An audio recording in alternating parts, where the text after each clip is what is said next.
تو ایک زمانہ ہمارے اوپر ایسا گزرا ہے کہ لوگ ایک دوسرے کا احساس کرتے تھے. یہ بغداد کی کہانی ہے. ایک شخص صرف یہ دیکھنے کے لیے آتا ہے کہ یہ لوگ عزت کیوں اتنی زیادہ پا گئے ہیں. اس نے ایک ہوٹل سے کھانا کھایا, وہ مسلمان نہیں تھا, اور سامنے ٹیبل پہ ایک جوان بیٹھا تھا, وہ مسلمان ہے. اس نے محسوس کیا کہ اس کا تعلق ہمارے شہر سے نہیں ہے. خیر کاؤنٹر پہ جا کے اس کا بل دیا, اور اس صاحب نے کھانا کھایا, بل دینے کے لیے کاؤنٹر پہ گیا تو کہا آپ کا بل ادا ہو گیا ہے. کہا یہاں تو مجھے کوئی جانتا نہیں, میں اجنبی ہوں.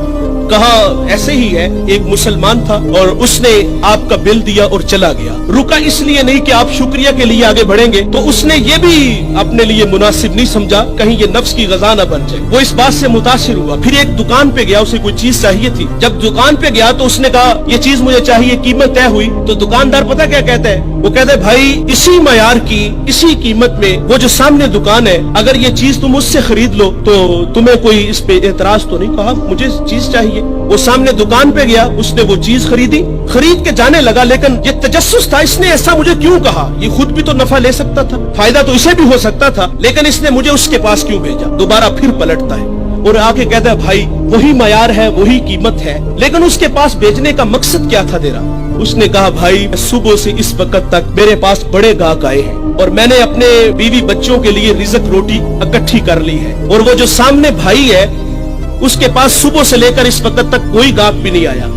تو میری آرزو تھی کہ تو اس سے جا کے خرید لیتا تاکہ وہ بھی اپنے بچوں کے لیے رزق روٹی لے جاتا.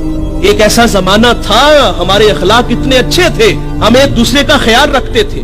آج تو ذلیل کرتے ہیں. تو حضرت عمر رضی اللہ تعالیٰ عنہ کے پاس ایک مقدمہ آیا بڑا عجیب سا. ایک صاحب نے زمین خریدی اور ایک نے بیچی.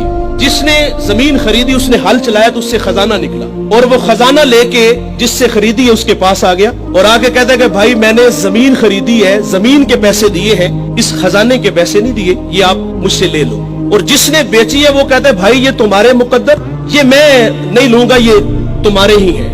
ان کا آپس میں تنازع ہوا, حضرت عمر کے پاس آ گئے.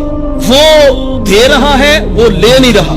آج بھائی بھائی ایک انچ پہ ایک دوسرے کو قتل کر رہے ہیں. آج ایک انچ پہ بھائی جیونا مرنا ختم کر رہے ہیں اپنے بھائی سے. اپنی اولادوں کو بھی نصیحت کر کے جاتے کہ چچا کو منہ نہیں لگانا. اور ادھر کیا ہے جو رسول اللہ نے اخوت کا درس دیا تھا ان قوم کو, ان لوگوں کو, اور وہ کتنے اچھے لوگ ہیں, وہ خزانہ دے رہے, وہ لے نہیں رہا. حضرت عمر رضی اللہ تعالیٰ عنہ کے پاس فیصلہ آیا تو آپ نے فرمایا تم دونوں صاحب اولاد ہو. کہا ہاں. ایک نے کہا میری بیٹی ہے, جس نے زمین بیچی تھی اس کی بیٹی تھی, جس نے خریدی تھی اس کا بیٹا تھا. کہا دونوں کا نکاح کر دو, اور وہ جو خزانہ ہے وہ بیٹی کو جہیز میں دے دو تاکہ وہ خزانہ دوبارہ اس کے پاس چلا جائے.